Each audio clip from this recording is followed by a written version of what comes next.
Gold, trusted gold buyers. మీరు తాకట్టు పెట్టిన బంగారాన్ని విడిపించి ఈ రోజు ఉన్న మార్కెట్ ధరకు కొనబడను.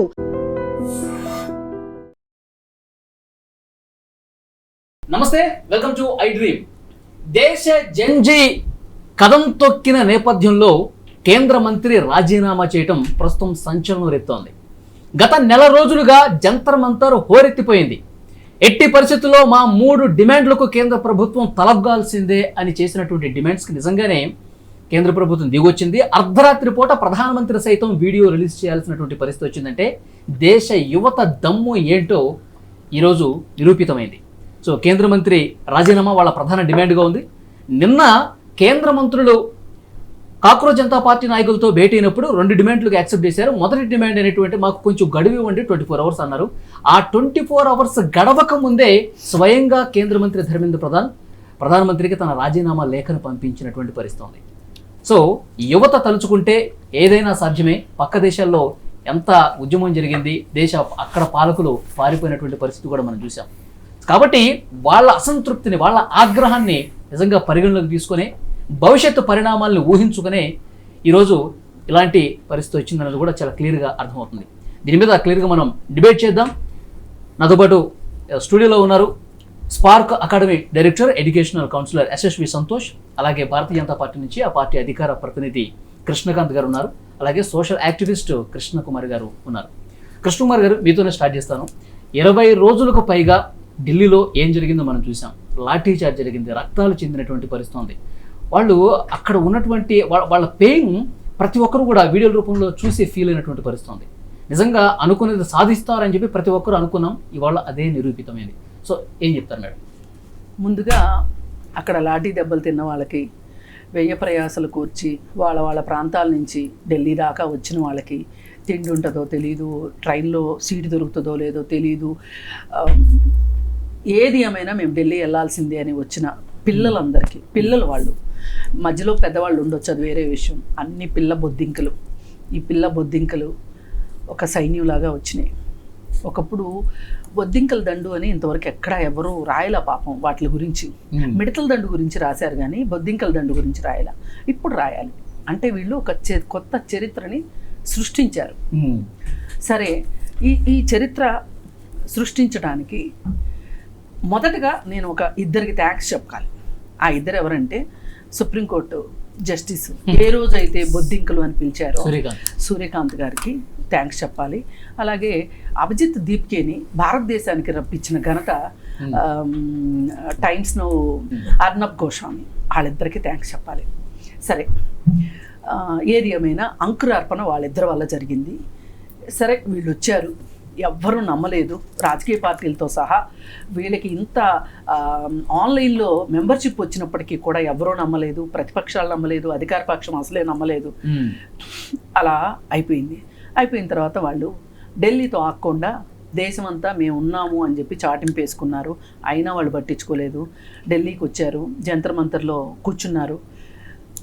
అయితే ఎక్కడ చడి చప్పుడు కనిపించకపోయేసరికి ఇక్కడ వీళ్ళందరినీ చాలా చిన్నపిల్లలుగా చూస్తున్నారు. ఇదేదో ఆటకాయతనంగా వచ్చిన ఉద్యమంగా చూస్తున్నారు తప్పితే దీన్ని అసలు ఉద్యమంగా అనుకోవట్లేదు. కాబట్టి ఎవరో ఒక పెద్ద తలకై ఇక్కడ కూర్చోవాలి, ఒక సిగ్నిఫికెన్స్ చేంజ్ తీసుకురావాలి అంటే అని సోనం వాంగ్చుక్ వచ్చారు. ఆయన కూర్చున్న పని జరగల, ఏమీ అసలు లెక్కలేదు. 20 రోజుల పాటు ఆయన అన్నం నీళ్లు లేకుండా అట్లా పడుకున్నా సరే చూశారు. వీళ్ళు స్పందించాల ప్రభుత్వం నుంచి. అదే పార్లమెంట్కి పిలిపిస్తే దెబ్బలు తగిలినాయి, కొట్టారు. ఏమి చెయ్యకూడదో, ఏమి చెయ్యగలరో అన్నీ చేసేసింది ప్రభుత్వం మొండితనంగా. అక్కడ అందరూ పోలీసులు కాదు, ప్రైవేటు గూండాలు, ఇంకా గట్టిగా మాట్లాడితే సంఘ పరివారు గూండాలు, చొక్కాలు కూడా వేసుకోకుండా కర్రలు తీసుకుని వచ్చిన వాళ్ళు ఉన్నారు. ఇవన్నీ విజువల్స్ ఉన్నాయి. సరే, ఏది ఏమైనప్పటికీ వీళ్ళు ఎన్ని దెబ్బలు తిన్నా కానీ ఈ ప్రభుత్వం చెల్లించట్లేదు అనేది కాంగ్రెస్ పార్టీ గమనించింది. ఉద్యమం చేయడం వేరండి, దాన్ని ఒక పొలిటికల్ టర్న్ తీసుకోవటం వేరు. ఏ రాజకీయ పార్టీ అయినా ఇంకొక రాజకీయ పార్టీకి దడుస్తుంది తప్పితే ఉద్యమ సంఘాలకి దడవరు.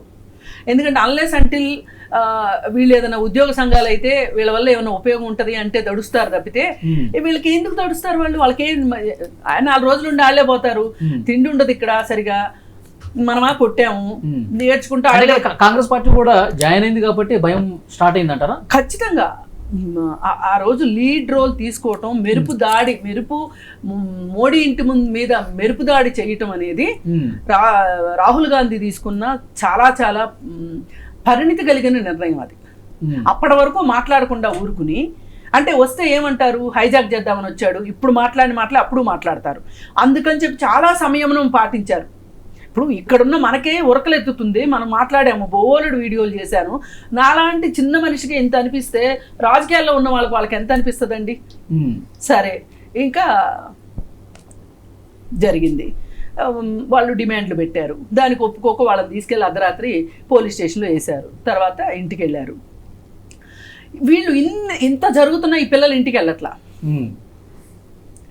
1.5 కిలోమీటర్స్ రేడియస్లో ఆటోలు కూడా రావట్లేదు, మెట్రోస్ మొత్తం మూసేశారు, ట్రైన్లు ఎక్కడికక్కడ లేట్ చేశారు. ఈ రోజు రావాల్సిన ట్రైన్ తెల్లారి వచ్చింది, అయినా కానీ ఓపికగా ఉన్నారు పిల్లలు. ఇంకా యువత రాక పెరుగుతుంది కానీ తగ్గట్లేదు. ఇదంతా చూసిన తర్వాత పైగా ఈలోపు ఒక మెలో డ్రామా నడిచింది. ఏంటి, వీళ్ళు దేశద్రోహులు, వీళ్ళు విదేశీ శక్తులు, వీళ్ళకి ఎక్కడి నుంచో డబ్బులు వస్తున్నాయి, అరాచక శక్తులు వచ్చేసినాయి ఇందులోకి అని ఎవరికి వాళ్ళు రోజు పొద్దున్నేసి అరాచకం చేసేవాళ్ళు కూడా అరాచకవాదం గురించి మాట్లాడారు. మాట్లాడేసరికి అయినా దడవలా.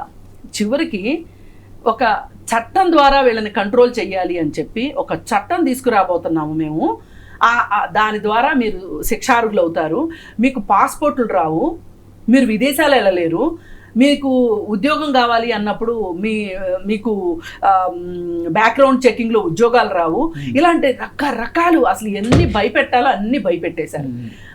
పాస్పోర్ట్లు వద్దనేది నిజమేనా మేడం? అది పాస్పోర్ట్లు రద్దు చేసేస్తామని చెప్పి అదే ఎవరు నోటికి వచ్చింది వాళ్ళు మాట్లాడారండి.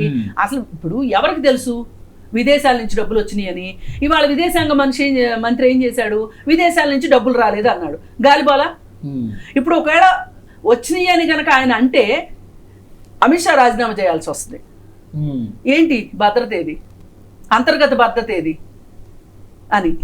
అందుకోసమని వీళ్ళు ఇంకా తప్పదు అని వీళ్ళు ఈ రాజీనామా చేయాల్సిన పరిస్థితి వచ్చింది. ఈ మొత్తం ఎపిసోడ్లో నాకు నచ్చిన వాళ్ళల్లో రేణుకా చౌదరి, ఆమె మాట్లాడిన మాటలు నభూతో నా భవిష్యత్ మాట్లాడింది. ఆమె ఒక రకంగా రుణం తీర్చుకుంది అనిపించింది. అలాగే ప్రకాష్ రాజ్ కావచ్చు, ఇంకొంతమంది బాలీవుడ్ యాక్టర్స్ కావచ్చు, షబ్నా ఆజ్మీ, ఇట్లాంటి వాళ్ళు ఇంకొంతమంది, అసలు వీళ్ళందరికన్నా అదృశ్య శక్తులు బోల్డ్ పనిచేసినాయి. వాళ్ళకి అక్కడ తిండి లేదు అని మీడియాలో రాగానే ఫుడ్ ఆర్డర్లు పెట్టినాయి. అలాగే గురుద్వారా వాళ్ళు లంగరేసేసి తిండి పెట్టారు. అలాగే మసీదులు, చర్చిలు తలుపులు తీసినాయి రాత్రిపూట వాళ్ళు పడుకోవటానికి. అంటే ఏ ఒక్కళ్ళో చేసింది కాదండి. ఎంతసేపు నీట్ రాసేవాళ్ళు ఉన్నారా అని మాట్లాడటం కాదు. ఇది నిద్రాణంగా చాలా కష్టాలు ఉన్నాయి జనాలకి. ఉద్యమంలో నిజాయితీ ఉంటే అన్ని కలిసి వచ్చినాయి. అందరూ ఆలోచిస్తున్నారు. ఎవరో మనసు లేని వాళ్ళు మాత్రమే ఆ పిల్లలు దెబ్బలు తింటా ఉంటే వీళ్ళకి తిక్క బాగా కుదిరింది ఇంకా కొట్టాలి అని మాట్లాడారు తప్పితే మనసున్న వాళ్ళు ఎవరు ఇలా మాట్లాడలేదు. అందరూ వీళ్ళు గెలవాలి అనుకున్నారు. Right madam. కృష్ణకాంత్ గారు, యువత చేపట్టినటువంటి ఉద్యమానికి కేంద్ర ప్రభుత్వం తలంచింది, భయపడింది, కాబట్టి ఈ పరిణామాలన్నీ కూడా జరిగినాయి. ఇప్పటికైనా కేంద్ర ప్రభుత్వం ఓటమిని ఒప్పుకుంటారా లేదా? సార్ మలి గారు, యువత మాటలే నేను ఈ వేదిక మీద మీతో చెప్తున్నాను. నేను అంటే యువత మాటలు అని చెప్పి మీరు ఒక CJP ప్రొటెస్ట్ని చూపించి అది మొత్తం యువతకి ఆపాదించి అది మొత్తం యువత ఇవాళ రోజు కేంద్ర ప్రభుత్వానికి అగెన్స్ట్గా ఉంది, కేంద్ర ప్రభుత్వానికి మొత్తం యాంటీగా ఉంది, ఒక నేపాల్ మాదిరిగా, శ్రీలంక మాదిరిగా, బంగ్లాదేశ్ మాదిరిగా ఇక్కడ కూడా అల్లర్లు సృష్టించవచ్చు. ఈ నేరేటివ్ చాలా మటుకు అంటే కొన్ని సెలెక్టివ్ మీడియా హౌసెస్ ఏవైతే ఈ నేరేటివ్ని బిల్డ్ చేయడానికి ట్రై చేస్తున్నాయో అదంతా ఇవాళ రోజు నిజమైన దేశపు జెన్జీ, దేశపు యువత గమనిస్తున్నారు. సో యువతకి ఇవాళ ఏదో కేంద్ర ప్రభుత్వం తలొగ్గింది, యువత మొత్తం ఇవాళ కేంద్ర ప్రభుత్వానికి అగెన్స్ట్గా ఉంది, ఇవి వినడానికి బాగుంటాయి, సినిమా డైలాగ్ చాలా బాగుంటాయి, కానీ నిజంగా ప్రాక్టికల్గా వచ్చేసరికి అది జరగదు అనమాట. ఎందుకంటే నేను చెప్తా వినండి.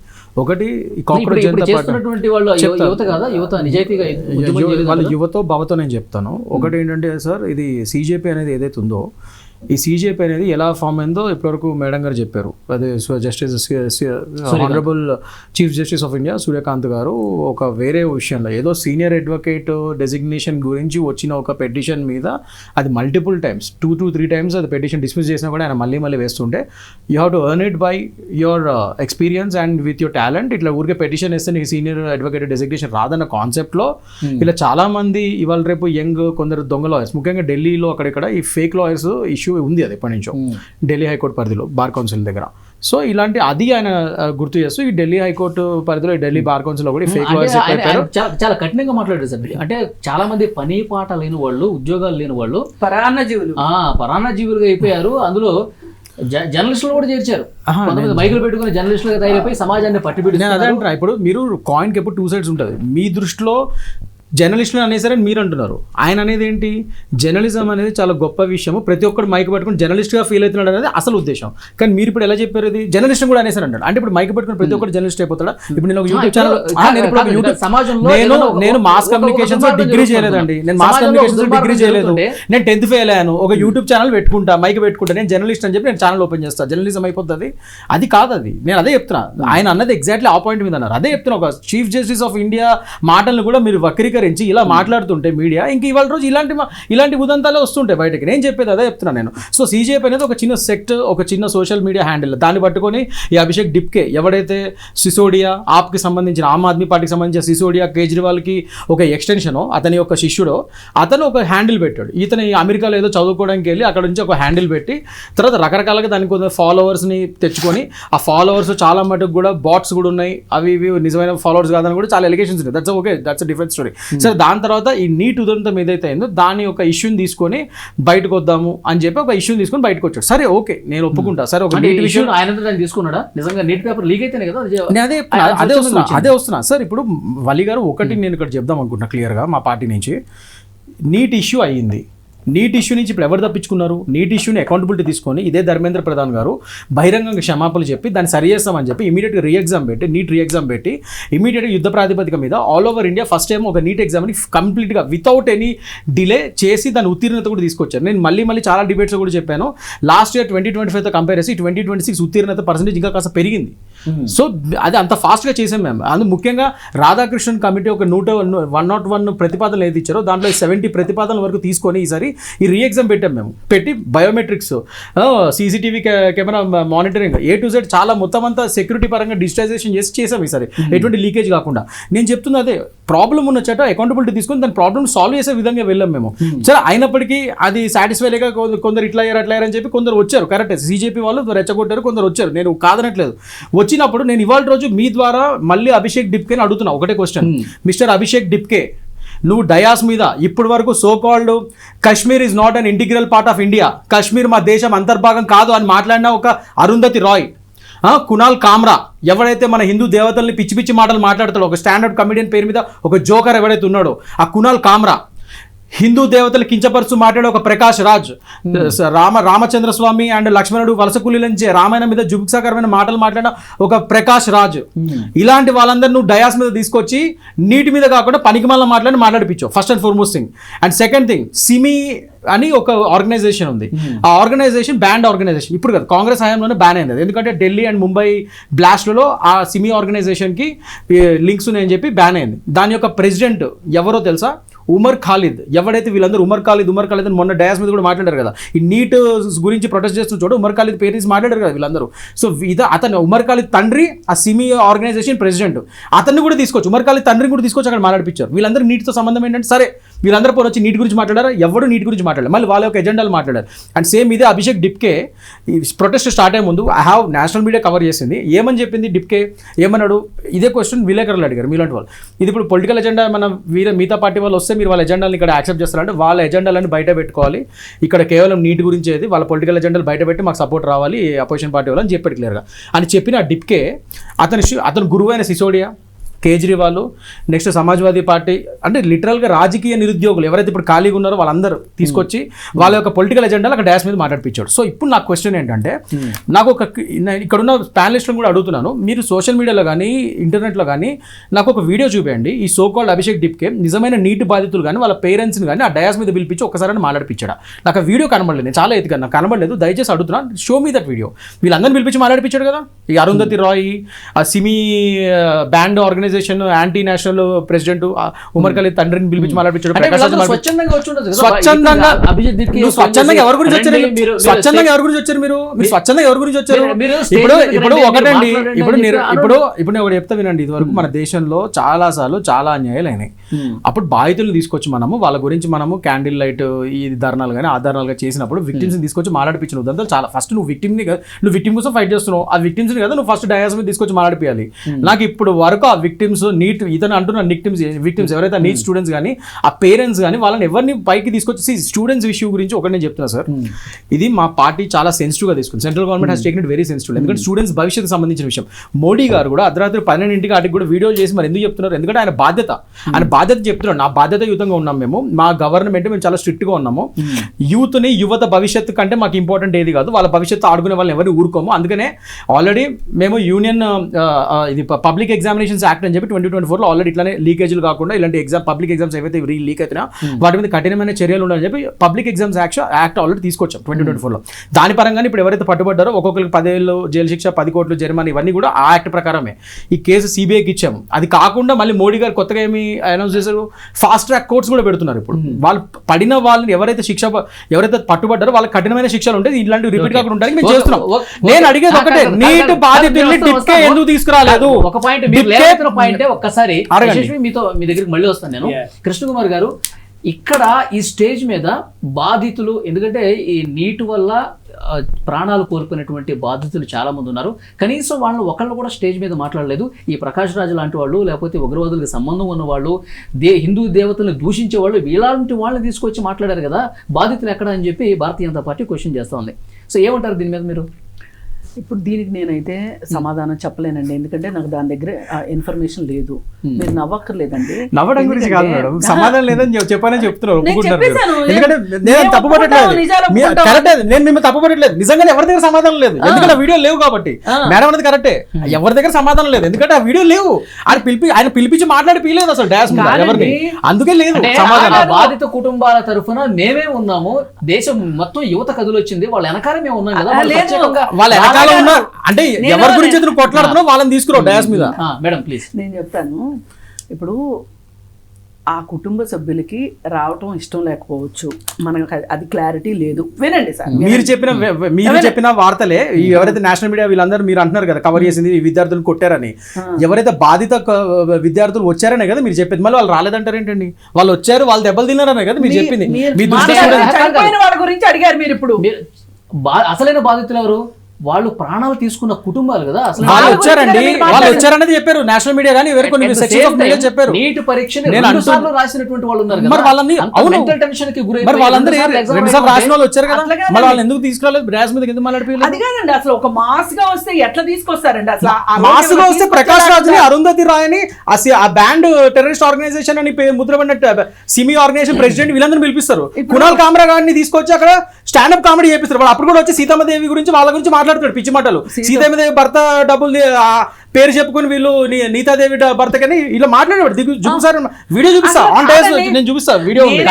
వాడికి అంత కాలంలో ఆ వేస్ట్ గా వచ్చి మాట్లాడచ్చు అక్కడ కునాల్ కామ్రా అంటాడు, కానీ అసలైన బాధ్యతలు రాకూడదు. వాళ్ళ అసలు ఆలోచనలన్నీ కూడా స్టేజ్ మీదకి వచ్చిన తర్వాత వాళ్ళు వేరే విధంగా మాట్లాడారు అనుకోండి, దానికి ఎట్లా అభిజిత్ దిప్కే కూడా ఎట్లా బాధ్యత తీసుకుంటాడు?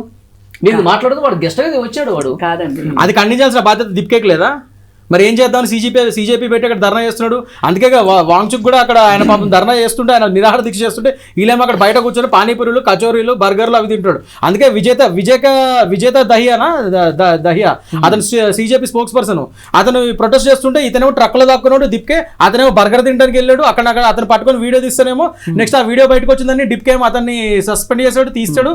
ఇప్పుడేమో అతను బయటకు వచ్చి నన్ను డిప్కే బయట తీసాడు. డిప్కే చూడండి ఎంత తిన్నాడు అని చెప్పి వాట్సాప్ చాట్ చూపిస్తాడు. నేషనల్ మీడియా ముందు. ఇది సిజేపీ పరిస్థితి, సార్, కాదు ఇది ఇది సార్, ఇది వాళ్ళ కాదు సీరియస్నెస్. కృష్ణ గారు, ఇప్పుడు ఎవడు బర్గర్లు తిన్నాడు ఇది కాదు పాయింట్. అదే చెప్తున్నా, నేను తీయడం కాదని వాళ్ళే తీసుకుంటున్నారు, వాళ్ళ గురించి వాళ్ళే చెప్పుకుంటున్నారు. ఎంతమంది నిజాయితీ ఉంది నిజాయితీ లేదు అంటే వాళ్ళంతా కామెడీ చేస్తున్నా కూడా మీరు సిజేపీ నిజాయితీని ఎత్తుకుంటున్నారు. నేను చెప్పేది ఏంటంటే వాళ్ళంతా మీకు ఉక్రోషం దేనికి? ఆయన నన్ను నేను అడిగారు, ఉక్రోషం నేను కాదండి, మాట్లాడాను కదా. నేను ఉక్రోషంగా నేను కూడా వల్లి గారికి చెప్తున్నా. నేను ఉక్రోషం మేడం, నాకు ఉక్రోషం లేదు మేడం, నేను ఆన్సర్లు అడుగుతున్నాను, డికే గారిని అడుగుతున్నాను. మిమ్మల్ని అడిగినప్పుడు అడగండి. నన్ను అడిగారు కాబట్టి చెప్తున్నాను, నేను అడుగుతున్నా, ఇందాక అడిగాను నేను. సరే మీరు చెప్పండి. Actually sir and madam, we are missing the bigger point ఇక్కడ. Sorry to interrupt. ఇవాళ actually it's watershed movement in our country అని చెప్పొచ్చు. నా దగ్గర కొన్ని నంబర్స్ ఉన్నాయి, అది అల్లార్మింగ్ నంబర్స్.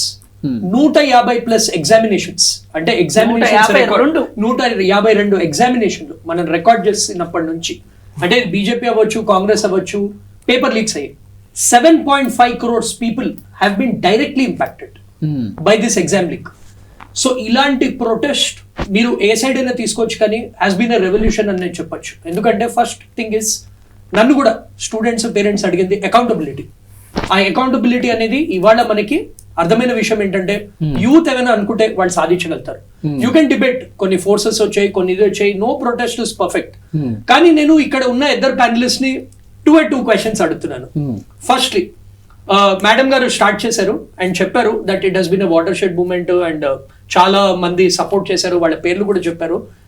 నేను అడుగుతున్న ఒక విషయం ఏంటంటే, ఇవాళ we have celebrated an education minister resigning. What about the core issues? అసలు ఈ పేపర్ లీక్ అవుతున్న దాంట్లో ఒక పర్టిక్యులర్ ప్యాటర్న్ అనేది నేను అబ్జర్వ్ చేశాను. ఒకటేమో ఆన్లైన్ టెస్ట్ ఉంది, ఒకటేమో ఆఫ్లైన్ టెస్ట్ ఉంది. ఆన్లైన్ టెస్ట్ ఇప్పటిదాకా పేపర్ లీక్ అనేది రాలేదు. అంటే స్టార్టింగ్ లో ఒక CAT examination due to some error వల్ల, టెక్నికల్ ఎర్రర్ వల్ల ఇదైంది. కానీ offline papers have been getting leak from UP era, not just BJP era. So దానికి మనం చర్యలు ఏం తీసుకోవాలి? ఇప్పుడు వీఆర్ సెలబ్రేటింగ్, బట్ ఇంకా రూట్ కాజ్. ఇప్పుడు ధర్మేంద్ర ప్రధాన్ గారు రిజైన్ చేశారు, కొత్త వాళ్ళు వస్తారు, వారు దీపికా గారే వచ్చారు అనుకుందాము. Who is addressing the root cause? ఆ రిఫార్మ్స్ ఎలా వస్తున్నాయి? ఇప్పుడు సార్ గారు చెప్పారు దట్ మనం ఫాస్ట్ కోడ్ ట్రాక్స్ తీసుకొస్తున్నారు, వేరేవన్నీ, all that is okay.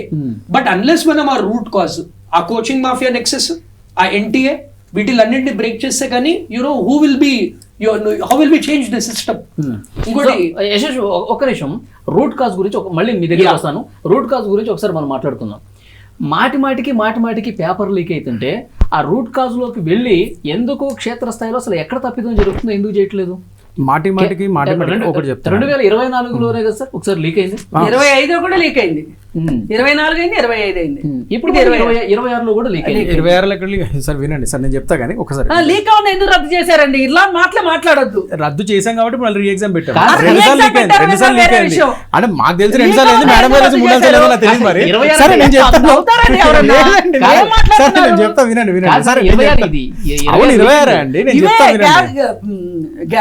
Gas lighting అంటే ఇలాగే ఉంటుంది. నేనేం గ్యాస్ లైటింగ్ చేస్తున్నా మేడం, వినండి ఫస్ట్ ఆన్సర్. ఆయన క్వశ్చన్ అడిగారు, ఇప్పుడు ఒకటండి, ఇప్పుడు ఆయన అడిగారు నా క్వశ్చన్, మీరు వచ్చారు ఇప్పుడు. వినండి, లీక్ అయింది, దాని అకౌంట్ తీసుకున్నామని చెప్తున్నా నేను, కానీ ఎన్నిసార్లు అయింది అక్కడ. యశస్వి సంతోష్ గారు ఎడ్యుకేషనల్ కౌన్సిలర్ అయినా, ఆయన చాలా మంది పిల్లలు కూడా నీట్ ఎగ్జామ్ సంబంధించి ప్రిపేర్ చేపిస్తూ ఉంటారు వాళ్ళ స్పార్క్ అకాడమీలో. వాళ్ళ పిల్లల బాధ ఆయనకి చాలా స్పష్టంగా తెలుసు. రూట్ కాజెస్ అసలు ఎవరూ పట్టించుకోవట్లేదు. అసలు ఒక బీజేపీ ప్రభుత్వం అని చెప్పి ఆయన పినోట్ చేయట్లేదు. అసలు ప్రభుత్వాలు ఎందుకు నిర్లక్ష్యం చేస్తా ఉన్నాయి? మాటిమాటికి పేపర్ లీక్ అయితే విద్యార్థుల భవిష్యత్తు ఏంటి? ఇది దీనికి కదా సమాధానం చెప్పాల్సింది. ఇప్పుడు నేను చెప్పేది ఏంటంటే, ఆల్రెడీ రూట్ కాజ్ మీద మేము యాక్షన్ తీసుకున్నాం కాబట్టి ఇవాళ రోజు మళ్ళీ మేము రీ ఎగ్జామ్ పెట్టగలిగాం. రూట్ కాజ్ తర్వాత యాక్షన్ ప్రతిసారి ఇప్పుడు ఒకటి సార్ లీక్ అయింది అన్నారు, మీరు ఒకటి గమనించారు. 2024లో లీక్ అయింది కదా, నేను చెప్పేది వినండి ఒకసారి. నేను చెప్పేది ఏంటంటే, ఇక్కడ లీక్ అయింది అంటున్నారు, మీరు ఒకటి చూస్తే ఇక్కడ లీక్ అయింది కొన్ని సెక్షన్స్. లీక్ అంటే ఓవరాల్గా ఆన్లైన్లో వచ్చేసేలే పేపర్స్ అన్ని.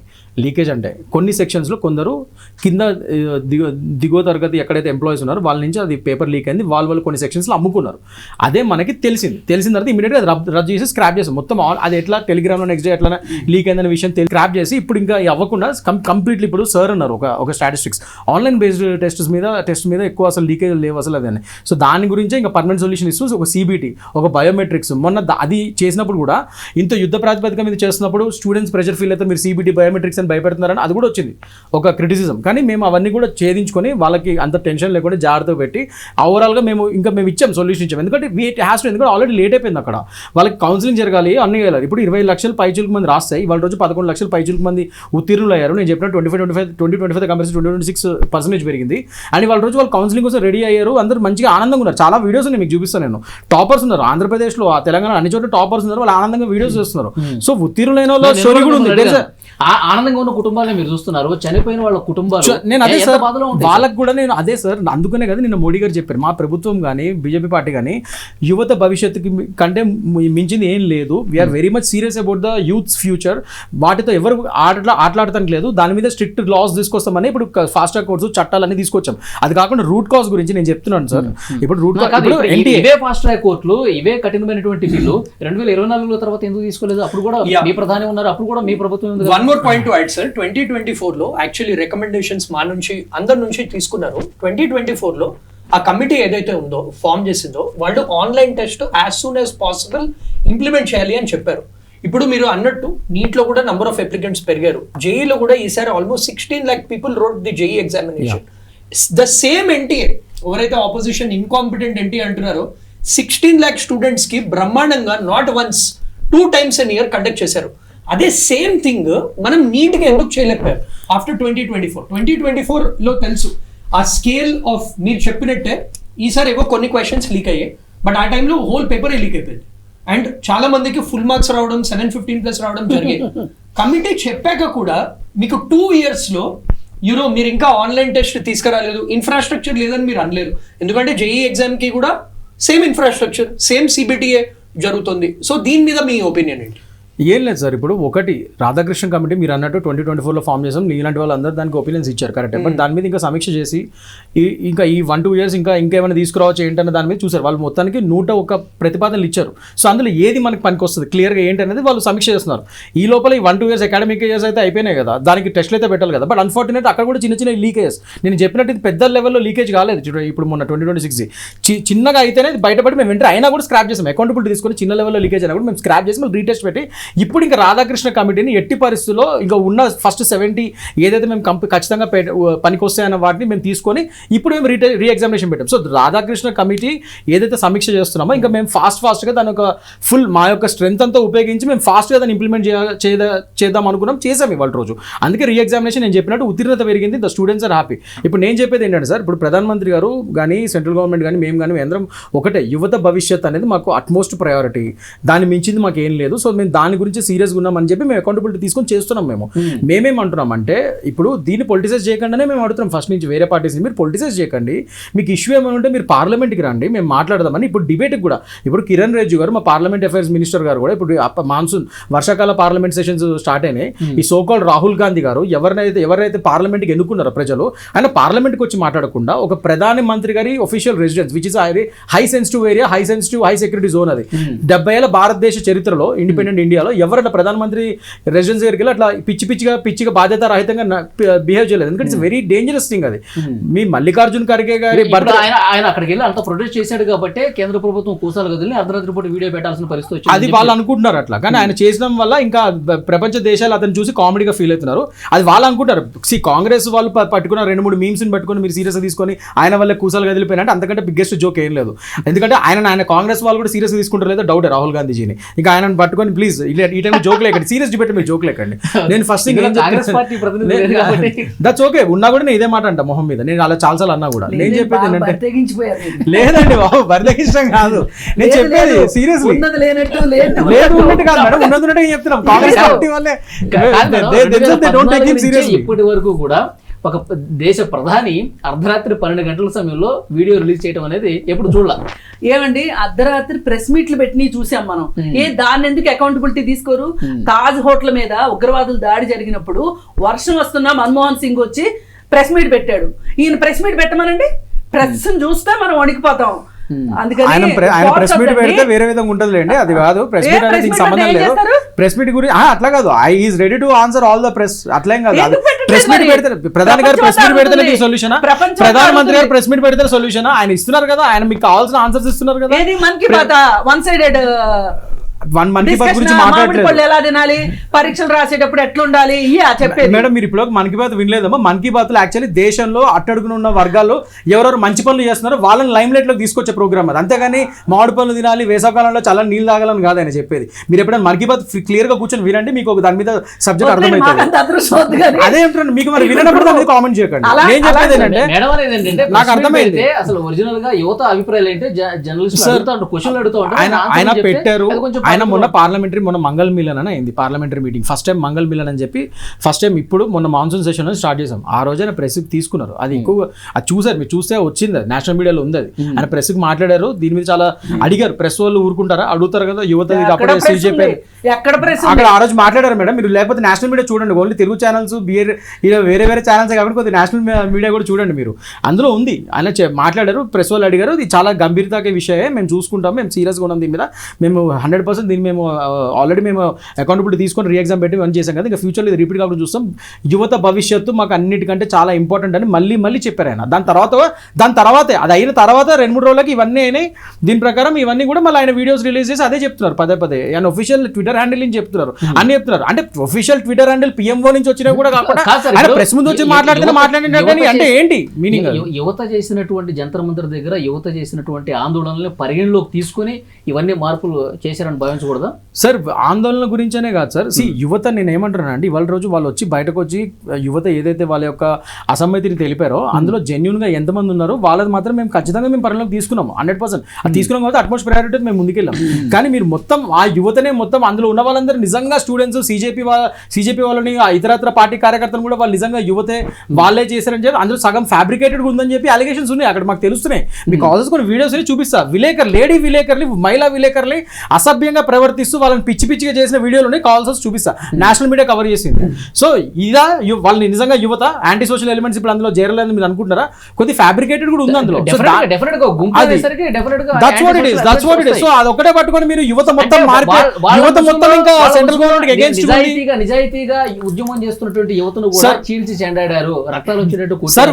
130 పోలీసు వారు తీవ్రంగా గాయపడ్డారు, కొందరు ఐసీలు ఉన్నారు, మహిళా కానిస్టేబుల్స్, మహిళా పోలీసులు కూడా చాలా మంది తీవ్రంగా గాయపడ్డారు. Don't see only one side of the coin. అక్కడ అసలు నిజంగా ప్రొటెస్ట్ ఫస్ట్ స్టార్ట్ చేసింది ఎవరు? అసలు ఫస్ట్ ఆఫ్ ఆల్ పార్లమెంట్ ఏరియాకి మీకు ధర్నాకు వచ్చారు మేడం గారు, వాళ్ళు వెళ్ళారు ధర్నా దగ్గరికి అంటారు. మీకు పర్మిషన్ లేదు, పర్మిషన్ లేని చోట మీరు ఎందుకు వచ్చారు? ఇంకోటి ఫస్ట్ డే 20 days వాళ్ళు నిరాహార దీక్ష చేశారు వాంగ్షుక్ గారు. ఓన్లీ ఫస్ట్ డేనే ఇచ్చారు వాళ్ళ పర్మిషన్ ఒఫిషియల్లీ, మిగతా 20 రోజులు వాళ్ళకి పర్మిషన్ లేదు. అయినా కూడా ఎప్పుడు వాళ్ళ పర్మిషన్ లేకుండా కూడా ఆ డయాస్ మీద వాళ్ళ మీద పిలిచి మాట్లాడుకుని వాంగ్షుక్ గారు నిరాహార దీక్ష చేస్తుంటే ఆయన అసలు ఎవరు డిస్టర్బ్ చేయలేదు. పర్మిషన్ లేకపోయినా కూడా పీస్ఫుల్ గా చేసుకుంటారు కానీ వాళ్ళు డిస్టర్బ్ చేయలేదు. వాళ్ళు పార్లమెంట్ దగ్గరికి వచ్చినప్పుడే కదా ఈ గొడవ అంతా స్టార్ట్ అయింది. వచ్చిన తర్వాత ఎవరు ప్రొటెస్ట్ స్టార్ట్ చేశారు ఫస్ట్, అది కదా తేలాల్సింది. ఇప్పుడు దాని మీద కదా ఢిల్లీ పోలీస్ వీళ్ళందరూ ఇన్వెస్టిగేషన్ చేస్తున్నారు. మేడం గారు కూడా అడగండి. We're missing the point. ఇవాళ మనము NEET examination as well as I would also like to know, మీరు నాకన్నా చాలా పెద్దవాళ్ళు, మీరు చాలా పాలిటిక్స్ ని క్లోజ్ లెన్స్ నుంచి చూస్తున్నారు. ఇప్పుడు మేడం నాకు ఒక క్వశ్చన్ ఉంది మీతో, చెప్పండి. సో ఇప్పుడు there is a district called Sikar Rajasthan లో, అక్కడి నుంచే పేపర్ లీక్స్ అనేవి స్టార్ట్ అవుతున్నాయి. మనం లాస్ట్ 10 years డేటా తీసుకుంటే, ఇది కూడా ఒక ఇండిపెండెంట్ జర్నలిస్ట్ చేసిన అనాలిసిస్ చేస్తే, నేను ఇందాక సార్ తో కూడా అదే చెప్తున్నాను, చేస్తే కొన్ని సెంటర్స్ లో అక్కడ నుంచి మాక్సిమం టాపర్స్ అవే సెంటర్స్ నుంచి వస్తున్నాయట. సో ఇదంతా స్టార్ట్ అయింది ప్రీ బీజేపీ. ఇప్పుడు బీజేపీ గవర్నమెంట్ ఉన్నది 3-4 years నుంచి రాజస్థాన్, దాని ముందర కాంగ్రెస్ గవర్నమెంటే ఉంది. నేను మిమ్మల్ని అడుగుతుంది ఏంటంటే, మీ ఆపోజిషన్ కూడా అలాంటి క్వశ్చన్స్ ఎందుకు రేస్ చేయదు? అంటే అకౌంటబిలిటీ. నా ఒకటే పాయింట్ ఏంటంటే, ఈ డిబేట్ లో మనం రూట్ కాజ్ ని ఐడెంటిఫై చేయకపోతే నెక్స్ట్ 10 years కూడా పేపర్స్ లీక్ అవుతూనే ఉంటాయి. సో అలాంటి కాంగ్రెస్ ఉన్న గవర్నమెంట్ ప్లేస్ లో కూడా లీక్స్ అవుతున్నాయి. So why is your opposition bothered about settling scores? అంటే ఒక పర్సన్ ని రిమూవ్ చేయడము. అగైన్ సేమ్ విత్ బీజేపీ కూడా ఏదైనా అయితే, ఇప్పుడు బీజేపీ వాళ్ళని అడిగితే వీళ్ళు ధర్మేంద్ర ప్రధాన్ రిజైన్ చేశారు కదా, ఇప్పుడు పంజాబ్ లో కూడా ఎడ్యుకేషన్ మినిస్టర్ రిజైన్ చేయాలంటున్నారు. For me that is not the solution. So what needs to be done to address this? ఇప్పుడు నేను ఒకటి చెప్తున్నాను, మేము ఇంకా రిజైన్ చేయమని ఒఫిషియల్ గా ఏం చెప్పలేదు. మేము ఓన్లీ వాళ్ళ యొక్క తప్పును చూపిస్తున్నాం. రెసిగ్నేషన్ చేయమని అడగలేము. That is not BJP. మేము అడగం, మేము అదే చెప్తున్నా. మేము ఆల్రెడీ 2010 లో I got you bigger point. నేను ఒక చిన్న ఎగ్జాంపుల్ చెప్తా. 2010 లో దంతేవాడ ఇన్సిడెంట్ అయింది, మావోయిస్ట్ అటాక్ అయింది. At that time Chidambaram is a home minister. So పైగా సిఆర్పిఎఫ్ జవాన్లు చచ్చిపోయారు. సో అకౌంటబిలిటీ తీసుకుని ఆయనకైనా రిజైన్ చేస్తే అప్పుడు ప్రధాన ప్రతిపక్షంలో మేము బీజేపీ మేము వారించాం సార్ మీరు అలా రిజైన్ చేయాల్సిన అవసరం లేదు, ఎందుకంటే మీరు ఇవాళ రోజు హోమ్ మినిస్టర్ రిజైన్ చేస్తే మావోయిస్టులకు బలం చేకూరినట్టు అవుతుంది. అంతమంది మారణామ హోమం చేసిన తర్వాత మీరు అలా చేయకూడదు, మీరు ఫైట్ చేయండి ఉండండి, వి విల్ సపోర్ట్ యూ అని చెప్పిన పార్టీ మాది BJP. So we will not ask anyone to resign. Same question to you also sir, same question to you also. ఇవాళ రిజిగ్నేషన్ అడుగుతుంది వాళ్ళు.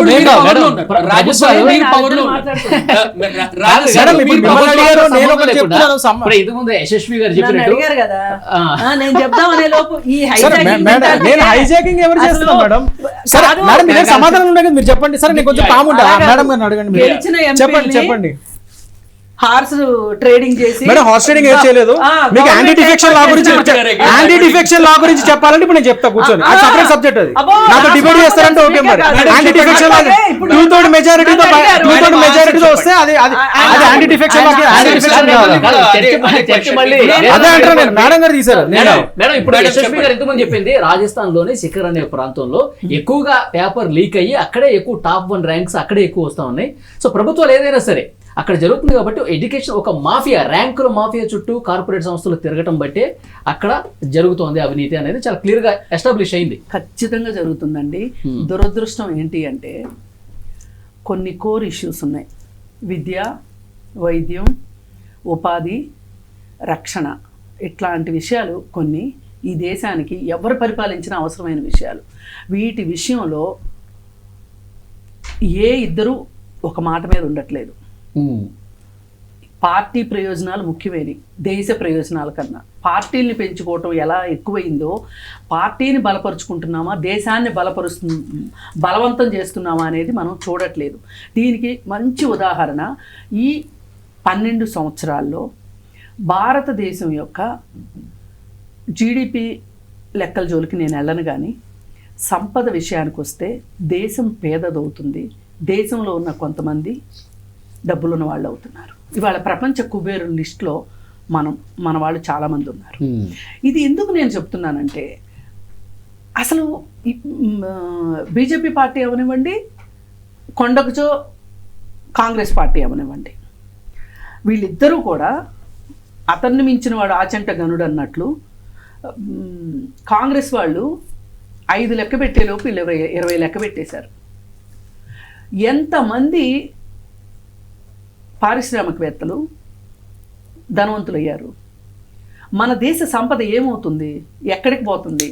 ఎందుకు ఇవాళ ఎలక్ట్రల్ బాండ్స్ పెట్టి బీజేపీ ప్రభుత్వానికి 82% ఎలక్ట్రల్ బాండ్స్ వచ్చి మిగతాదే వేరే వాళ్ళకి ఇవ్వటం వెనకమాల ఏమి జిమ్మిక్కు నడుస్తుంది? ఇట్లాంటివి చాలా ఉన్నాయండి ప్రశ్నలు.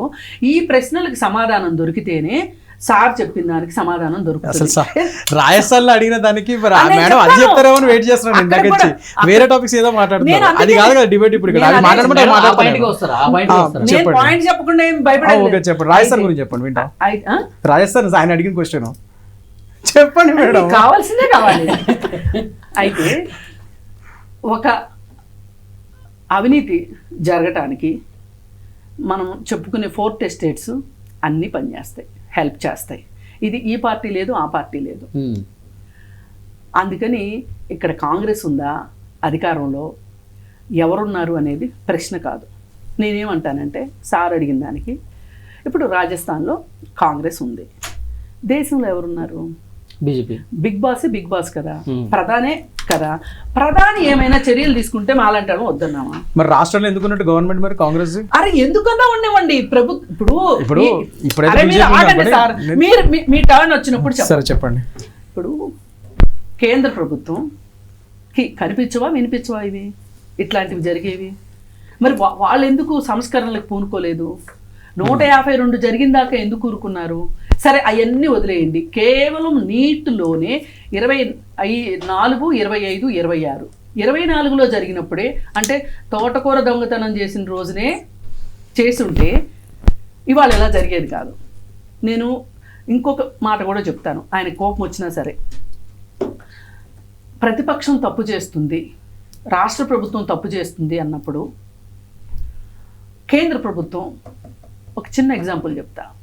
పవన్ కళ్యాణ్ గారికి కేంద్ర నిఘా సంస్థల నుంచి ఆంధ్రప్రదేశ్లో 34,000 మంది 33,000 మంది అమ్మాయిలు తప్పిపోయారు అనే విషయం ఆయన చెవులో చెప్పినప్పుడు వీళ్ళ బీజేపీ లీడర్స్కే చెప్పొచ్చుగా కేంద్రం, రాజస్థాన్లో ఇలా జరుగుతుంది, పలానా చోట జరుగుతుంది, మీరు ప్రొటెస్ట్ చెయ్యండి అని. ఎందుకంటే ఎందుకు చెయ్యరంటే ఎవరి ఓటాలు వాళ్ళకి వెళ్తున్నాయి, అవుతుంది ప్రజలు పిచ్చోళ్ళు. ఇవాళ ఎంత బాధ్యత లేకుండా మాట్లాడుతున్నారంటే, ఏం మళ్ళీ పరీక్ష పెట్టాంగా, రాయొచ్చుగా, కొంచెం మళ్ళీ బైహార్ట్ చేసినట్టు ఉంటుందిగా, ఒక ఎక్స్పీరియన్స్ వచ్చినట్లుగా ఉంటుంది అని చెప్పి ఒక ఆమె మాట్లాడుతుందండి. ఇంత బాధ్యతారాహిత్యమైన మాటని కరెక్ట్ కాదు అది. ఇప్పుడు నాకు ఎంత ఆవేశం వస్తుందంటే, మా అమ్మాయి చదివిందండి, ఎంబీబీఎస్ ఎండీ చేసింది, నాకు తెలుసు ఆ బాధలు ఎలా ఉంటాయో. ఇందాక కేవలం 24 లక్షల మంది 23 లక్షల మంది అని మాట్లాడకండి. 23 లక్షల మంది పిల్లలైతే వీళ్ళ తల్లిదండ్రులు, వాళ్ళ సిబ్లింగ్స్ ఇంట్లో ఎట్లుంటుందండి వాతావరణం. ఎగ్జామ్స్ వస్తున్నాయంటే నెట్ కట్ చేయిస్తాం.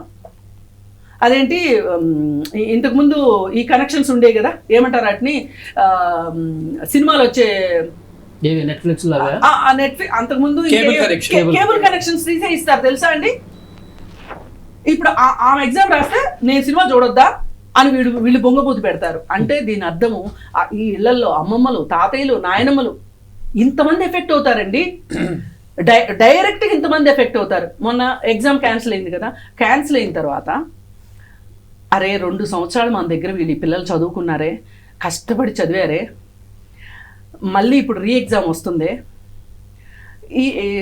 ఈ కోచింగ్ సెంటర్ల వాళ్ళకి మీరు ఇప్పుడు డబ్బులు కలెక్ట్ చేయకండి అని ప్రభుత్వం తరఫు నుంచి ఎవరైనా చెప్పారండి? ఇది చాలా సున్నితమైన విషయం అండి. చాలామంది డబ్బులున్న వాళ్ళు ఇంత కష్టాలు పడరండి. వాళ్ళు శుభ్రంగా సీట్లు కొనుక్కుని చదువుకుంటారు. చదివేది ఎవరు అంటే మధ్యతరగతి వాళ్ళు, ఎస్సీ ఎస్టీలు వాళ్ళే చదువుకుంటారండి ఇంత కష్టపడి. పైన వాళ్ళు చదవరు, వాళ్ళకి అక్కర్లా, వాళ్ళు 5 కోట్లైనా కొన్ని చదవటానికి రెడీగా ఉన్నారు. ఆ రెడీగా ఉండే వాళ్ళ కోసమే ఈ దందా అంతా నడుస్తుంది. దీని ప్రతిపక్షం లేదు, అధికార పక్షం లేదు, అందరూ దొంగలే. నేను చెప్తున్నానండి. ఇప్పుడు వీళ్ళు ఆఖరి నిమిషంలో వచ్చారు ఉద్యమంలోకి, వాళ్ళు చెయ్యేశారు అని చెప్పి నేను మాట్లాడాను తప్పితే ఒక వేడి వచ్చింది. ఎన్ని కుంభకోణాలండి. ఈ ధర్మేంద్ర ప్రధాన్ గురించి ఇంకొక మొక్క కూడా చెప్పాలి. నీటికి సంబంధం లేదని ఈయన సన్నాయి నొక్కలు నొక్కొద్దు. ఆయన విశాఖ ఉక్కు, ఆంధ్రుల హక్కు ద్వారా వైజాగ్లో వచ్చిన వైజాగ్ స్టీలుని ఇవాళ ఎందుకు కాకుండా చేసింది ఈయన. అలాగే బడ్జెట్లో ఏమి నిర్ణయాలు తీసుకుంటున్నారో ముందే లీక్ చేసింది ఈయన పెద్ద లీక్ వీరుడు. ఆయనకు అలవాటైపోయింది, ఇది అలవాటైపోయి చేశాడు. ఇవన్నీ వస్తాయి బయటికి, అన్ని జనాలకు తెలుస్తున్నాయండి. ఇవాళ ఒకప్పుడు ఇంత మీడియా లేదండి, ఇంత సోషల్ మీడియా లేదండి. అందుకని అందరి పప్పులు ఉడికినాయి. కాంగ్రెస్ వాళ్ళ పప్పులు ఉడికినాయి, బీజేపీ వాళ్ళ పప్పులు ఉడికినాయి. ఇప్పుడు మట్టుకు ఉడకో. ఇంకొకటండి, విదేశాల నుంచి డబ్బులు వచ్చినాయి అని మాట్లాడారు, లేకపోతే వీళ్ళకి డబ్బులు ఎక్కడయ్యని. ఇవాళ విదేశాంగ శాఖ మంత్రి ఏం చెప్పాడండి? ఎక్కడి నుంచి డబ్బులు రాలేదు అన్నాడు. వస్తే వచ్చినాయి అని చెప్పొచ్చుగా. అక్కడ అరాచక శక్తులు ఉన్నారు అంటున్నారు. అరాచక శక్తులు ఉన్నాయి అంటే పట్టుకోండి. అలాగే ఉమర్ ఖలీద్ గురించి ఇంకో మాట చెప్పారు. అతనికి నిజంగా ఆ సిమియా ఆర్గనైజేషన్ తోటి సంబంధం ఉంటే విచారణ చేయండి ఫాస్ట్ ట్రాక్లో. ఇంకొకటి చేయకుండా ఉంటాడు. శిక్ష వేసి జైల్లో పెట్టండి. అండర్ ట్రయల్గా ఎందుకు పెడుతున్నారు? సాయిబాబా గారిని 10 సంవత్సరాల నుంచి ఆయన నిర్దోషాన్ని పంపించారు బయటికి. ఆ 10 సంవత్సరాల విలువైన కాలం ఆయన జైలు నుంచి బయటకు వచ్చి పైగా అండాసెల్లో పెట్టారు. ఎంత క్రూరం అండి. మనసు లేదు, 56 అంగుళాలు ఛాతీ ఉంటే సరిపోదు, దానిలో హృదయం ఉండాలి. ఆ హృదయం ఆలోచించగలగాలి ప్రజల గురించి, దేశం గురించి, పిల్లల గురించి. అది లేనప్పుడు ఇలాంటివే జరుగుతాయి. నేను ఇంకా 100 ఎగ్జాంపుల్స్ చెప్తాను నాకు టైం ఇస్తే. ఓకే, సో మీ దగ్గరికి మళ్ళీ వస్తాను నేను, కృష్ణకాంత్ గారు. మనం సబ్జెక్ట్ మళ్ళీ డివేట్ అవుతుంది, పొలిటిసైజ్ వెళ్తున్న పరిస్థితి మళ్ళీ జరగకుండా. ఇప్పుడు ఆల్రెడీ యువత ఉద్యమంతో మొత్తం పరిస్థితి మారిపోయింది. మళ్ళీ ఇలాంటివి జరగకుండా ఉండాలంటే, ఎందుకంటే మీకు సిస్టమ్ బాగా తెలుసు కాబట్టి, అసలు పిల్లలు పరీక్షలు వచ్చేటప్పుడు వాళ్ళు ఏ విధంగా ఫీల్ అవుతారో మీకు తెలుసు కాబట్టి, జరగకుండా ఉండాలంటే ఏం చేయాల్సిన అవసరం ఉంది ప్రభుత్వం సైడ్ నుంచి? 3 important points అండి. I want to convey to my elder brother అని నేను అనుకుంటాను. I hope he'll convey to the government. As madam said, madam చెప్పిన చాలా పాయింట్స్ లో one point I believe is central government తలుచుకుంటే చేంజెస్ తీసుకొస్తుందండి. Yes. ఇప్పుడు రామ్ మందిర్ అవనివ్వండి, ట్రిపుల్ టాలాగ్ అవనివ్వండి, కాశ్మీర్ అవనివ్వండి, అదేమైనా ఆపోజిషన్ మాట ఈ మాట వినకుండా తీసుకొచ్చేసారు కదా. సో ఇది కూడా తీసుకురాగలుగుతారు. There are 3 important reforms which are needed. Firstly అన్ని ఎగ్జామ్స్ ఇన్ అవర్ కంట్రీ ఏవైతే మేజర్ ఎగ్జామ్స్ ఉన్నాయో, be it SBI examination, bank exams, government exams, ప్రతి ఒక్కటి ఆన్లైన్ చేసేయాలి. Online examination is a must. Okay. Second ఏంటంటే ఇప్పుడు ఏదైతే కోచింగ్ సెంటర్ మాఫియా ఉందో, లైక్ మేడం హైలైట్ చేశారు, నేను చెప్పాను, ఇది ఓపెన్ సీక్రెట్ అండి. ఇదంతా యాక్చువల్లీ మనం ఏ పార్టీని బ్లేమ్ చేసినా, ఏ గవర్నమెంట్ ని బ్లేమ్ చేసినా, లాస్ట్ కి ఇదంతా కుట్ర నడుపుతుంది కోచింగ్ సెంటర్ మాఫియా. ఈ కోచింగ్ సెంటర్ మాఫియా బ్రేక్ అయితే కానీ, మనం రూట్ కాజెస్ ఐడెంటిఫై చేస్తే కానీ, ఇప్పుడు ఫర్ ఎగ్జాంపుల్ రాజస్థాన్ లో టైమ్ అండ్ టైమ్ అగైన్ మనకి న్యూస్ వస్తుంది, మనకి ఇండిపెండెంట్ జర్నలిస్ట్ కూడా అనాలిసిస్ చేస్తున్నారు, బట్ వాళ్ళని సప్రెస్ చేసి పెడుతున్నారు. ఇప్పుడు రాజస్థాన్ లో కూడా we have the BJP government in power after 2 terms. So అక్కడ సికర్ అనే డిస్ట్రిక్ట్ లో ఈ మేజర్ కుట్ర స్టార్ట్ అవుతుంది. మీరు ర్యాంక్ అనాలిసిస్ తీసుకోండి, లాస్ట్ 3 years లో మన నీట్ ఎగ్జామ్ లో తెలంగాణ, ఆంధ్రప్రదేశ్ లో టాపర్స్ ఎక్కువ మంది లేరు. నాట్ బికాస్ మనకి టాలెంట్ లేక కాదు, బికాస్ ఇదంతా మాఫియా అనేది నడుస్తుంది. That is point number 2. Point number 3 ఏంటంటే, ఇప్పుడు ఎగ్జామ్స్ అనగానే స్టూడెంట్స్ మీద టార్చర్ ఎక్కువ ఉంది. But the same thing, like for example నీట్ది కూడా మనం చాలాసార్లు చూసాం, నాకు చాలా కంప్లైంట్స్ వచ్చాయి. సార్ ఫస్ట్ నీట్ ఎగ్జామ్ జరిగినప్పుడు ఆడపిల్లల్ని ఈ బట్టలు వేసుకోకూడదు, మగవాళ్ళేమో కొన్ని పాకెట్స్ వేసుకుని వస్తుంటాయి. ఈ మధ్య అర్థం చేసుకోవాలి, మా జనరేషన్ వేరే, మన జనరేషన్ వేరే, జెన్సీ వేరే.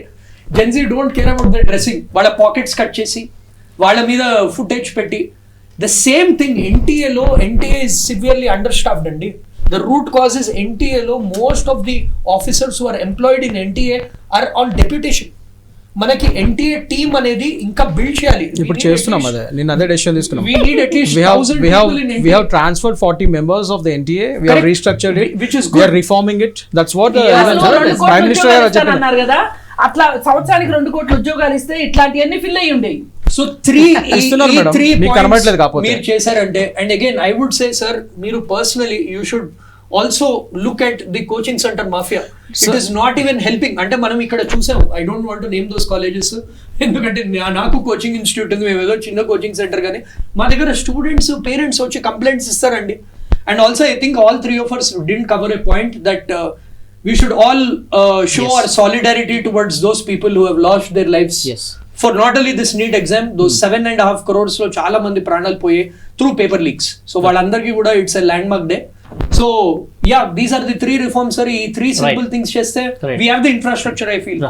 మన కృష్ణకాంత్ గారు ఫైనల్ గా సార్, నేను చెప్పేది ఏంటంటే సార్, మాకు యువత పట్ల, వాళ్ళ భవిష్యత్ పట్ల అంకిత భావం ఉంది. చాలా సెన్సిటివ్ ఇష్యూ, చాలా సెన్సిటివ్ ఇష్యూ అది. చాలా సెన్సిటివ్ ఇష్యూగా పరిగణించాం కాబట్టి చాలా జాగ్రత్త వ్యవహరించి మేము ఇవన్నీ చేసుకుంటూ వచ్చాం. ఇప్పుడు మిత్రులు ఏదైతే రాజస్థాన్ గురించి చెప్పారో, శిఖర్ గురించి, డెఫినెట్గా ఆల్రెడీ ఇప్పుడు ఇది మా గవర్నమెంట్ మొన్న వచ్చింది, ఇప్పుడిప్పుడే మొత్తం మూలాల నుంచి అన్ని మేము తీస్తున్నాం. సో ఇప్పటికే మీరు చూస్తే ఈ ప్రైవేట్ ఇన్స్టిట్యూట్స్ మాఫియాని చాలా మటుకు మేము సమూలంగా నాశనం చేసుకుంటూనే వస్తున్నాం. అండ్ ముఖ్యంగా ఇప్పుడు NTA రీస్ట్రక్చరింగ్ నుంచి, ఇప్పుడు ఈ నీట్ CBT నుంచి ఇవన్నీ కూడా ఏంటంటే ఇక ఆటోమేటిక్గా ఆ మాఫియా ఏదైతే ఉందో వాళ్ళు ఇంకా పేపర్ లీకేజ్ చేయలేరు. ఆ ఇన్స్టిట్యూట్స్ వల్లే కదా ఇదంతా లీక్ చేసి ఇవన్నీ చేస్తుంది to get more toppers. So ఇప్పుడు ఇదంతా ఇంకా ఆన్లైన్ అయిపోయి ఇదంతా స్ట్రిక్ట్ నార్మ్స్ వచ్చేసరికి ఇంకా పేపర్ లీకేజ్ సమస్య లేదు కాబట్టి ఆ ఇన్స్టిట్యూట్స్ మాఫియా కూడా తగ్గే ఛాన్స్ ఉంటుంది సార్. ఇప్పుడు ఒకటి చెప్తాను, నీట్ ఎగ్జామ్ చెప్పండి. ఇప్పుడు మీరు ఇంత ప్రక్షాళన చేస్తున్నాం అంటున్నారు కదా, ఈ ప్రక్షాళన చేయడానికి ఇంత ఉద్యమం చేయాల్సిన అవసరం ఉందా? వాళ్ళు చేయలేదు సార్, నేను చెప్తా వినండి. ఉద్యమం అని మీరు అంటున్నారు. ఇప్పుడు నేను ఏమంటారు అంటే, నేను only 10% of the genuine students అక్కడ ఉన్నారు. CJP ఫ్యాబ్రికేటెడ్ నడిచింది ఉద్యమం సార్. వాయిలెంట్ అటాక్స్ ఇంత రగడ రభస జరిగితే తప్ప కేంద్ర ప్రభుత్వం స్టూడెంట్స్ సార్, నా దేశపు జెన్సీ నేను they are with us sir. ఇందులో నేను చెప్తా వినండి sir, let me tell you. ఇంకా లేటెస్ట్ సార్, నేను ఒకసారి కంప్లీట్ చేస్తా వినండి. నా దేశపు జెన్సీ Vikram 1 అని ఒక ప్రైవేట్ రాకెట్ ని ప్రైవేట్ ఆర్బిట్ లో లాంచ్ చేసింది. దట్ ఈస్ మై దేశపు జెన్సీ. నా దేశపు జెన్సీ జెన్జీ స్టార్ట్అప్ ఇండియా పేరు మీద ఎంతమంది ఎంటర్‌ప్రెన్యూర్స్ బయటకు వచ్చారు ఇవాళ రోజు ఈ 12 ఏళ్లలో. ఎప్పుడు రానంత స్టార్ట్అప్ ఇండియాస్ వచ్చాయి ఇప్పుడు మన దేశం జెన్జీ. డిఫెన్స్ కంపెనీస్ స్టార్ట్అప్స్ వచ్చాయి మనకి. మనం ఓన్ గా మిసైల్స్ నుంచి అన్ని ఇది చేసే దీనికి వచ్చింది మన దేశం జెన్జీ గురించి మీరు చెప్పకండి సార్. ఇది ఒక నేపాల్ మాదిరిగా, శ్రీలంక మాదిరిగా, బంగ్లాదేశ్ మాదిరిగా అవుతుందని మీ అపోజిషన్ పార్టీ వాళ్ళ పిచ్చి ఆలోచనలు మన దేశంలో అవ్వవు. మీరు చెయ్యలేరు అది. You cannot. This is not మన థర్డ్ వరల్డ్ కంట్రీ కాదు. We're competing on par with USA, China ఇప్పుడు. సో మనం సూపర్ పవర్కి వెళ్తున్నాం మనం. మీరు ఈ శ్రీలంక మాదిరిగా, చైనా మాదిరిగా ఇక్కడ అవుతుంది. ఈ సీజేపీ వాడు ఫ్యాబ్రికేటెడ్ కొన్ని ప్రొటెస్ట్ పట్టుకొని జెన్జీ మొత్తం వాళ్ళకి ఆపాదించకండి. మా దేశం జెన్జీ చాలా సురక్షంగా ఉంది. నా దేశం జెన్జీ ఒక నేషనలిస్టిక్ ఐడియాతో ముందుకెళ్తుంది. They are with us. Sir నేను ఒకటి చెప్తా. నేను ఒక company I don't want comment on it sir. Only చాలా తక్కువ పర్సెంటేజ్ ఉంది అంటున్నా నేను. అందుకనే కదా సార్ చాలా తక్కువ మంది ఉన్నారు. మిగతాదంతా ఫ్యాబ్రికేటెడ్. అందుకే కదా వైలెంట్ అటాక్స్ అయినాయి అక్కడ. పోలీసుల్ని వాళ్ళ రోజు ఎవరు కొట్టారు? రాళ్ళు విసిరింది ఎవరు? అక్కడ రాళ్ళు ఎక్కడ? పార్లమెంట్ రాళ్ళు ఎక్కడి నుంచి వస్తాయి సార్? మీకు పోలీసులు తెచ్చుకొని పెట్టుకుంటారా? మీరు చెప్తారండి, అది మీరు చెప్తారు. కమ్యూనిస్ట్ భావాలతో అట్లా ఆలోచిస్తారు కాబట్టి మీకు అలా అనిపిస్తుంది. సారీ టు సే, బట్ మీకు అలా అనిపిస్తుంది. అది అందుకని ఇవాళ రోజు ఆపరేషన్ కాగారితో ఇవాళ రోజు మావోయిజం అనేది లేకుండా చేసాం. అది వేరే విషయం. కానీ నేను చెప్పేది ఏంటంటే సార్, ఇప్పుడు before 2014 let us address the elephant in the room. Before 2014 70 ఏళ్ళ మీ మన భారతదేశ ఇండిపెండెంట్ ఇండియాలో 387 మెడికల్ కాలేజెస్ ఉన్నాయి. 70 ఏళ్ళ 2014 లో ముందు కేవలం 387 మెడికల్ కాలేజ్ మాత్రం ఉన్నాయి. ఈ 12 ఏళ్లలో మా మోడీ గారి ప్రభుత్వంలో 457 మెడికల్ కాలేజెస్ ఎక్స్క్లూజివ్లీ. ఈ 12 ఏళ్లలో భారతదేశ చరిత్రలో ఇండిపెండెంట్ ఇండియాలో 2014 వరకు కేవలం 387 కాలేజ్ మాత్రం ఉన్నాయి. అలాంటిది 12 ఏళ్లలోనే మేము 457 కాలేజ్ కట్టాం. ఇప్పుడు ఓవరాల్ గా 844 మెడికల్ కాలేజ్ ఉన్నాయి ఇండియాలో 12 ఏళ్లలో. వినండి. ప్రైవేట్ మాఫియా మీకు ఇంకా మేడం, మీరు సబ్జెక్ట్ మీద బాగా స్టడీ చేస్తారు. నెక్స్ట్ టైం ప్రైవేట్ ఇవన్నిటి మీద ఈ మాఫియా ఉండకూడదు కాబట్టి నీట్ అనేది పెట్టాం మేము. ఇదివరకు ప్రైవేట్ కాలేజ్ మేడం, వాళ్ళకి ప్రైవేట్ మెడికల్ ఏంటి, గవర్నమెంట్ ఏంటి, ఇన్ని మెడికల్ కాలేజెస్. మీరు సరే యూపీఏ హయాంలో 2014 నేను చెప్పిన 387 ప్రైవేట్ మెడికల్ గవర్నమెంట్ ఎన్ని చెప్పండి. వదిలేండి అయితే వదిలేండి. నేను అందుకే మేము డబల్ చేసామని చెప్తున్నాం. వాళ్ళు మొత్తం 70 ఏళ్లలో 387 చేస్తే మేము ఈ 12 ఏళ్లలో 457 ఎక్స్ట్రా యాడ్ చేసామని చెప్తున్నాం. మొత్తం 844 అని చెప్తున్నాం. వినండి మేడం పూర్తిగా. ఎయిమ్స్ అప్పటి వరకు 7 ఎయిమ్స్ ఉన్నాయి మొత్తం అంతా. ఇప్పుడు ఈ 12 ఏళ్లలో 26 ఎయిమ్స్. అర్థమైందా? 20 ఆల్రెడీ యాక్టివ్లో ఉన్నాయి. మిగతా ఇంకా కన్స్ట్రక్షన్ కొన్ని రోజులు స్టార్ట్ అవుతున్నాయి. ఇది ఎయిమ్స్ 26 కట్టాం మేము ఈ 12 ఏళ్లలో. మొత్తం 7 ఉండే 2014 7 ఎయిమ్స్. అది నేను చెప్పే సార్, మీరు మా రిఫార్మ్స్ గురించి మాట్లాడద్దు, చేసే డెవలప్మెంట్ గురించి మాట్లాడరు. కేవలం ఒక చిన్న ఫ్యాబ్రికేటెడ్ సీజేపీ ఓడే ఒక దాని వల్ల మొత్తం కూసాలు కదిలిపోయినాయి. జెన్జీ అంతా ఇదైపోయింది. మా దేశపు జెన్జీ ఈజ్ విత్ బీజేపీ. నా దేశపు Gen Z is with central government. నా దేశపు జెన్జీ ఒక నేషనలిస్టిక్ ఐడియాతో ముందుకెళ్తుంది. నా దేశపు జెన్జీ చాలా ఒక దేశభక్తితో ఉంది. సో వాళ్ళని మీరు ఇట్లా డైవర్ట్ చేయలేరు. ఇలాంటి ఫ్యాబ్రికేటెడ్ ఉద్యమాలతో శ్రీలంక, నేపాల్ లాగా వాళ్ళని మీరు ట్రాప్ లో పడేయలేరు. భవిష్యత్తులో ఇంకా ఏ విద్యార్థి కూడా పరీక్ష పేపర్ లీక్ అయిందని చెప్పి ఆత్మహత్య చేసుకున్నటువంటి పరిస్థితి ఉండదు కదా. ఆ హామీ అయితే దేశ జెన్జీకి ఇస్తుందా భారతీయ జనతా పార్టీ? డెఫినెట్ గా మేము దాని మీదే అడుగులు వేస్తూ ముందుకెళ్తూ ఈ రిఫార్మ్స్ అని ఎన్టీఏ నుంచి అన్ని రిఫార్మ్స్ అని తీసుకొస్తుంది. అదే సో ఎవరు ఆత్మహత్య చేసుకోకూడదు. యూపీఏ హయాంలో దగ్గర 70,000 మంది స్టూడెంట్స్ చనిపోయారు. అది లిస్ట్ ఉంది నా దగ్గర, కాల్స్ పంపిస్తాను. సో అలా కాకుండా ఇప్పుడు మేము వచ్చిన తర్వాత గణనీయంగా అది తగ్గింది. ఇంకా ముందు కూడా అవి కాకుండా దాని యొక్క పర్సంటేజ్ ఈ విద్యార్థులు బలి కాకుండా మేము చేస్తాము. Will do our best. Right madam, ఫైనల్గా ఏమన్నా చెప్పదలుచుకున్నారా? సారు ఆన్లైన్ ఎగ్జాము దీనికి పరిష్కారం అని చెప్పారు. నేనేమనుకుంటున్నానంటే ఇంతకు ముందులాగా స్టేట్కి వదిలేసి ఈ ఎగ్జామ్లు ఆ స్టేట్లో ఏం చేస్తారో తెలియదు. ఎంబీబీఎస్ అయిపోతుంది. అయిపోయిన తర్వాత నేషనల్ ఎలిజిబిలిటీ టెస్ట్ ఒకటి పెట్టారనుకోండి, క్లియరెన్స్ టెస్ట్ ఒకటి పెట్టారనుకోండి. ఇది పెట్టినప్పుడు ఏమవుతుందంటే కొంతమంది ఇండియాలో ఫీజులు కట్టలేక ఫారిన్ వెళ్ళి చదువుకుంటున్నారు. వాళ్ళు ఇండియా వస్తే కనుక క్లియరెన్స్ ఎగ్జామ్ ఖచ్చితంగా రాయాలి. ఇప్పుడు వాళ్ళని ఏం చేస్తున్నారు, ఇప్పుడు అందరూ ఇట్లాగే ఫారిన్ వెళ్ళి చదువుకుంటే కనుక మన ప్రైవేట్ కాలేజీల్లో మనము ఈ ఏమంటాము B category, C category seats మనం నింపుకోలేము అనే ఉద్దేశంతో వీళ్ళు ఏం చేస్తున్నారు అంటే వాళ్ళ పాస్ పర్సంటేజ్ 12% కూడా లేదండి. ఇది చాలా ప్యాథటిక్ కండిషను. మీరు ఏం చేస్తారు, అసలు ఫారిన్ వెళ్ళి చదువుకోవద్దు, మీరు ఇక్కడే చదువుకోండి అని చెప్పండి. లేదు అంటారా, ఈ క్లియరెన్స్ ఎగ్జాము ఇండియాలో చదివిన వాళ్ళు ఇప్పుడు బార్ అసోసియేషన్కి ఎగ్జామ్స్ పెడుతున్నారు కదా, అట్లాగే వెళ్ళి ప్రాక్టీస్ చేయడానికి వీల్లేదు, డైరెక్ట్గా ఆ క్లియరెన్స్ ఎగ్జామ్ రాయాలి. ఇప్పుడు మనం BA BEd చేసినంత మాత్రం నాకు టీచర్ ఉద్యోగం ఇచ్చేయరు, DSC రాయాల్సిందే కదా. అట్లా చేస్తే ఇది ఎంతో కొంత మీరు ఏం చేసినా సరే ఏమవుతుందంటే ఒక రాష్ట్రంలో వెనకబడిన ప్రాంతాల నుంచి వాళ్ళకి ఈ స్పీడ్గా ఆన్లైన్ ఎగ్జామ్ రాయటం కష్టం అవుతుంది. ఇప్పుడు జేఈఈల్లో కూడా చాలామంది పేద పిల్లలు రాకపోవటానికి, గ్రామీణ స్థాయి నుంచి పిల్లలు రాకపోవటానికి అదొక కారణం. ఎందుకంటే ఇప్పుడు మొదటి తరం చదువుకునే పిల్లలు, ఫస్ట్ జనరేషన్ కిడ్స్ ఎవరైతే ఇంట్లో చదువుకుంటారో వాళ్ళకి చాలా కష్టంగా ఉంటుంది ఈ టెక్నాలజీ. అందుకోసం మనం అందరికీ న్యాయం జరగాలి అంటే కనుక స్టేట్కి వదిలేయండి. స్టేట్కి వదిలేసేసి స్టేటు నిర్వహించుకుంటుంది. ఏది డీమ్డ్ యూనివర్సిటీలు వాళ్ళు నిర్వహించుకుంటారు, ఎంసెట్ చేసుకుంటారు, ఎంబీబీఎస్ అయిపోతుంది. అయిపోయిన తర్వాత క్వాలిఫైయింగ్ టెస్ట్ పెడతారు. అప్పుడు 2 అంచెల విధానంలో వడపోత జరుగుతుంది. కాబట్టి దానిలో అప్పుడు మీరు 5 సంవత్సరాల తర్వాత వాళ్ళకి సార్ చెప్పినట్టు ఆన్లైన్ ఎగ్జామ్ పెట్టండి. వాళ్ళు ఈ పాటికి ప్రిపేర్ అయి ఉంటారు. ఎంత పేదవాళ్ళైనా సరే, ఎంత పల్లెటూరు వాళ్ళైనా సరే దానికి ప్రిపేర్ అయిపోతారు. ఇట్లాంటిది చేస్తేనే మనం ఈ విధమైన ఒక మంచి ఫలితాన్ని మనం సాధించుకోగలుగుతాము. అది కూడా కాకుండా అండి, విద్య మీద భవిష్యత్తు నిర్మాణం అయ్యేదే, మన దేశ నిర్మాణం అయ్యేదే పిల్లల వల్ల. అందుకే చాలామంది అసలు అక్కడ నీట్ రాసిన వాళ్ళు ఎంతమంది అని చాలామంది విమర్శిస్తుంటే కూడా, ఇప్పుడు నీట్ ఎగ్జామ్ రాసిన ఒక అమ్మాయి 5 నెలల బాబుని ఎత్తుకొని వచ్చిందండి. ఆ అమ్మాయిని నువ్వెందుకు వచ్చావమ్మా అని అడిగితే, ఈ బాబు భవిష్యత్తు కోసం ఉంది. ఇవి వాళ్ళు అమాయకంగా వచ్చారా, ఎందుకు వచ్చారనేది కాదు. ఒక పేగు కదిలింది ఇవాళ దేశంలో. ఎందుకు మరి వాళ్ళు అన్నం తినట్లేదు, వాళ్ళకి తిండి దొరకట్లేదు అక్కడ అంటే, హైదరాబాద్ నుంచి బొంబాయి నుంచి వాళ్ళకి ఫుడ్ ఆర్డర్స్ ఎందుకు వెళ్ళి? మనము ఒక మానవీయ కోణం ఉండాలండి. ఎన్నన్నా చెప్పండి, రాజకీయాలు ఎన్నన్నా చేసుకోండి, కొట్టుకోండి, తన్నుకోండి, డబ్బులు సంపాదించుకోండి, ఎన్ని చెప్పినా ఇవన్నీ ఆగేవి కాదు, జరుగుతూనే ఉంటాయి. అందరూ దొంగలే, అందరూ పంచుకుంటున్నారు అంతే.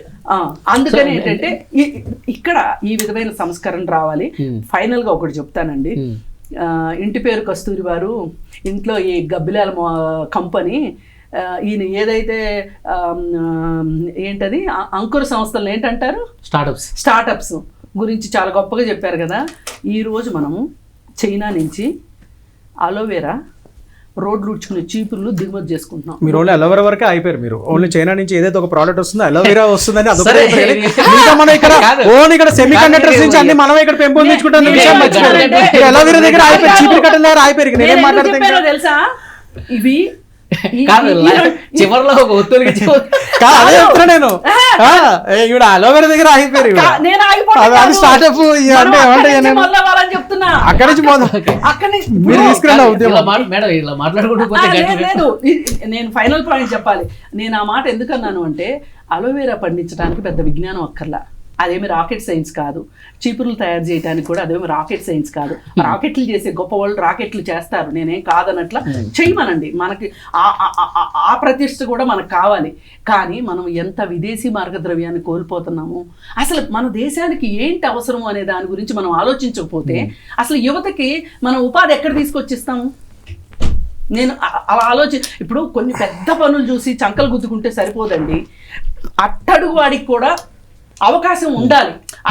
మొన్న నీట్ టాపర్స్ అందరూ అట్టడుగు వారు, ఆటో డ్రైవర్ కొడుకులు, ఇంట్లో పని చేసే వాళ్ళ పిల్లలు వచ్చారు. కావాల్సిన వీడియోలు చూపిస్తాను. సరే, ఎవరి కాయిన్ వాళ్ళకు ఉంటుంది, ఎవరి వాళ్ళు చూపిస్తారు.